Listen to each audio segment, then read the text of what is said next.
Madame Camara Matou Traoré, présidente de l'Union des femmes pour le retour à l'ordre constitutionnel à travers le retour du professeur Alpha Condé au pouvoir. Bonjour Madame Camara. Est-ce qu'elle est en direct, Ibrahim Babé Diallo, derrière la baie vitrée? Un petit souci technique. On va rapidement, si vous voulez planter le décor, Talibé Bari. Oui, elle est là. On me dit bonjour, Madame Camara. Encore pas de retour. On va rester là-dessus. Talibé, je le disais, vous l'avez dit dans l'intro, c'est la journée charnière, une journée d'enjeu pour donc le discours de Mamadi Doumbouya. Oui, un discours qui est attendu.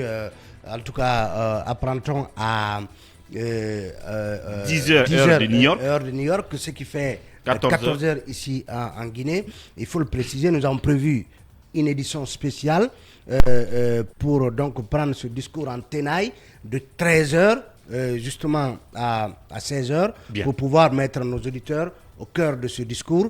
Si les conditions techniques le permettent, ce discours va passer justement en direct sur nos antennes.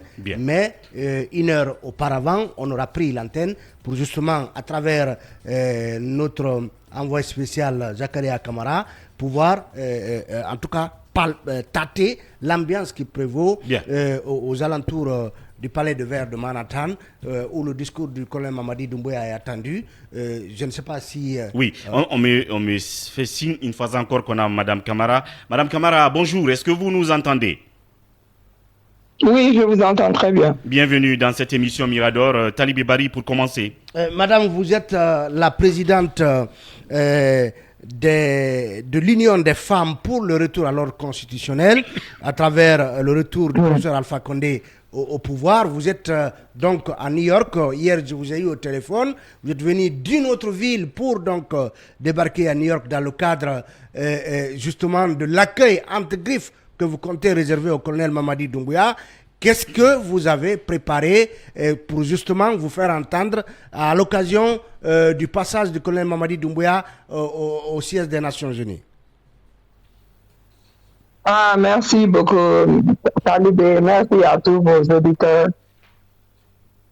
Effectivement, je vis au Texas. J'ai pris l'avion de 4 heures pour venir à New York et assister à la manifestation de protestation aujourd'hui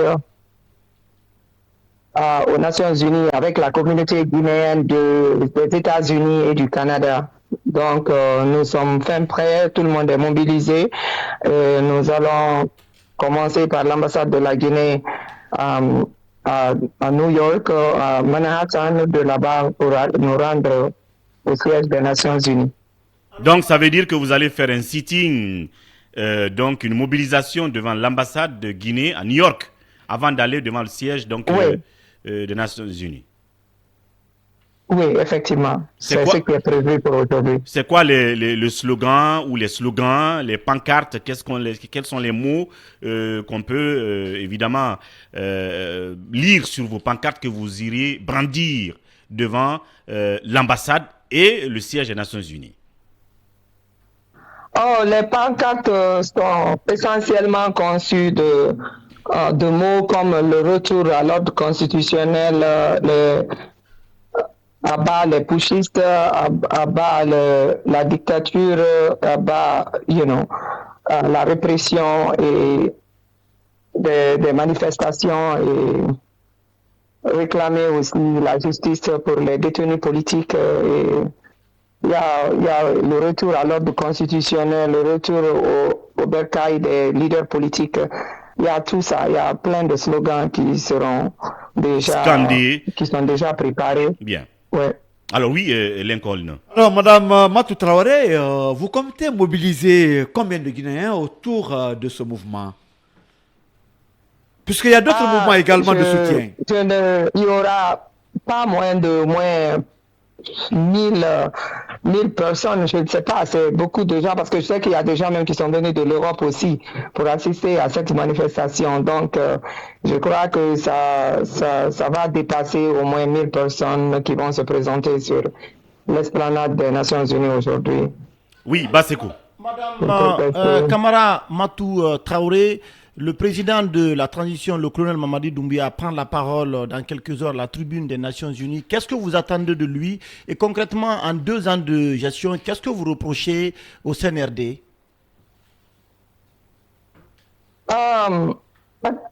Actuellement, nous disons que nous ne sommes pas satisfaits de la gestion du CNRD de notre nation. Et quand vous dites ce que je m'attends à lui comme discours, ce qu'il va probablement articuler à la tribune des Nations Unies. J'aimerais qu'il soit spécifique, qu'il essaye d'édifier le peuple sur les termes de la transition, parce que nous voulons savoir les termes de la transition, quand est-ce les élections, parce que c'est ce qui est essentiel actuellement dans nos inquiétudes. Nous ne voyons pas de visibilité dans leur chronogramme, quand est-ce vraiment nous allons nous attendre à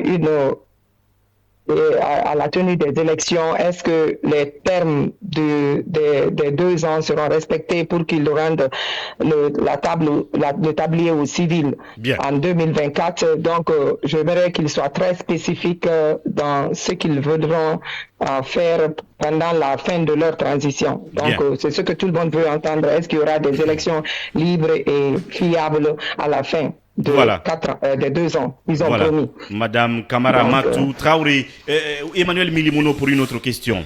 Madame, justement sur le point du retour à l'ordre constitutionnel, qu'est-ce que vous répondrez à ceux qui estiment aussi que, par exemple, quand vous demandez à quand est-ce que la transition va prendre fin, or il y a un chronogramme qui a déjà été établi, qui fixe cette fin à 2024. Et puis, sur le déroulement également du processus électoral, je ne sais pas si vous avez suivi hier la secrétaire générale de l'Organisation internationale de la francophonie, qui a estimé que le processus était bon et que parmi les pays qui sont en transition, la Guinée est celui qui gère le mieux sa transition.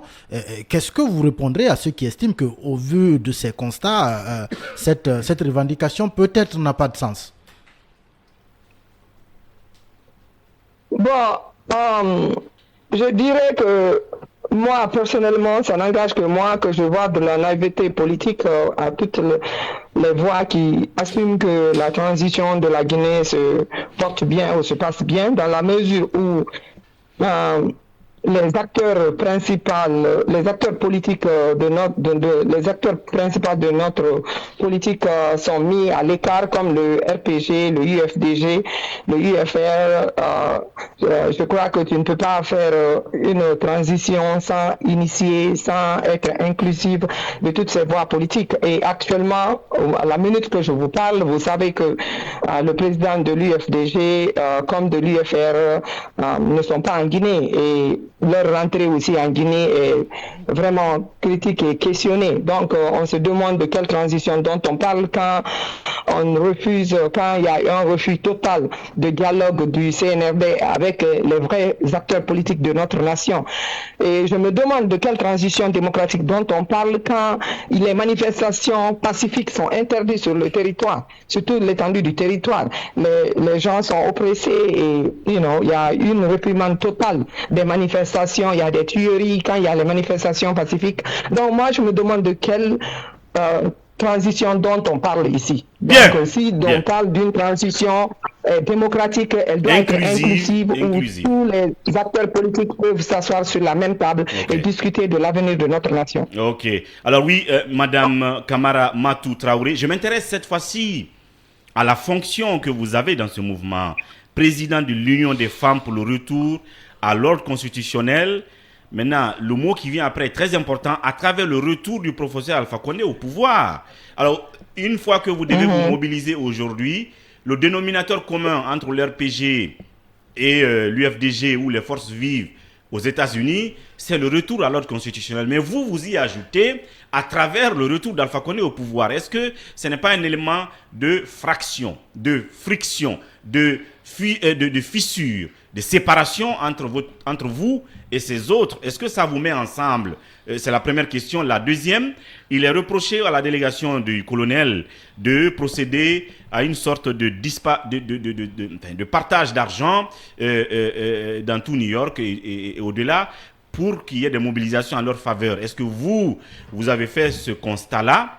Et est-ce que c'est une pratique du RPG, si c'est vrai, qui est reconduite là par le CNRD lors des voyages des présidents? Oh, ok. Merci beaucoup pour cette question pertinente.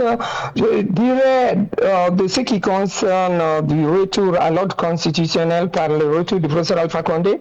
Moi, personnellement, je crois que les Guinéens, jusqu'à présent, n'ont pas compris, au fait, l'essence même de ce qui est du retour à l'ordre constitutionnel.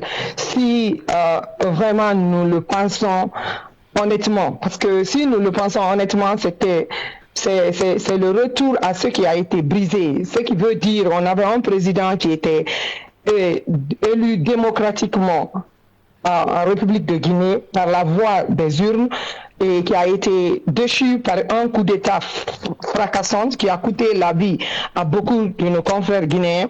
Donc, si nous, et que quelqu'un est venu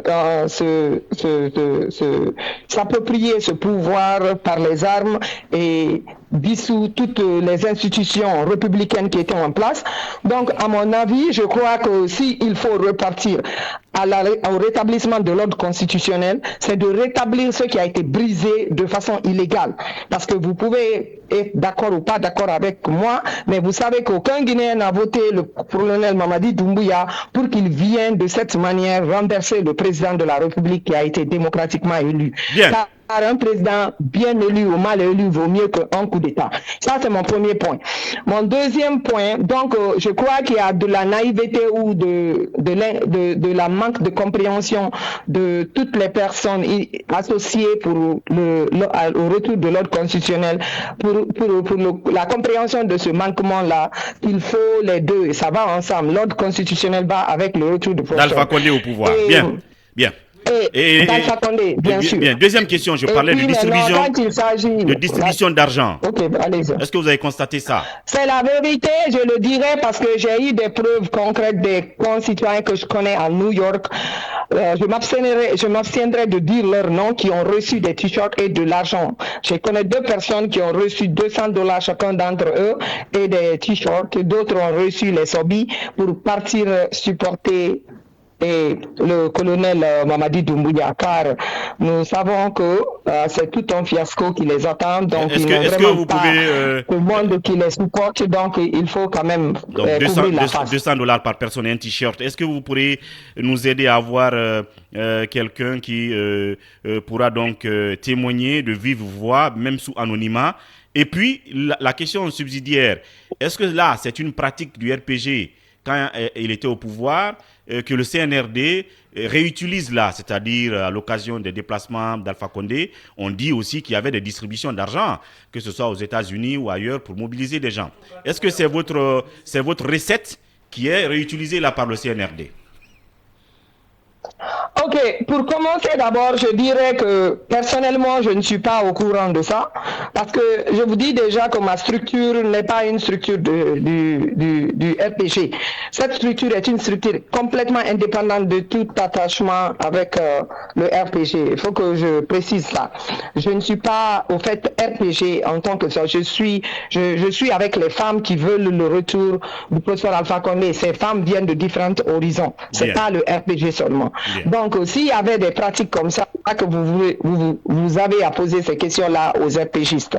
Ça, c'est un. Et de deux, je crois que c'est pas une pratique que moi, je dirais, je vais témoigner. Car tout ce que je fais actuellement, personne ne me paye. Je le fais parce que j'aime mon pays, je le fais parce que je vois le danger, je vois que le pays est très mal barré. C'est ce qui m'a amené à me mettre avec les femmes qui ont la même aspiration, qui ont compris que, en fait, ils ont tout perdu avec la venue de Mamadi. Donc, on se donne la main, on essaye de faire quelque chose pour au moins que le monde entier sache que nous ne sommes pas d'accord avec la pratique du CNRD actuellement dans notre pays. Voilà, Madame Kamara Matou Traoré, présidente de l'Union des femmes pour le retour à l'ordre constitutionnel à travers le retour du professeur Alpha Condé au pouvoir en direct depuis New York. Elle a dit premier mouvement, ce sera donc devant l'ambassade, deuxième mobilisation devant le siège des Nations Unies. Merci madame pour votre disponibilité. Sans transition.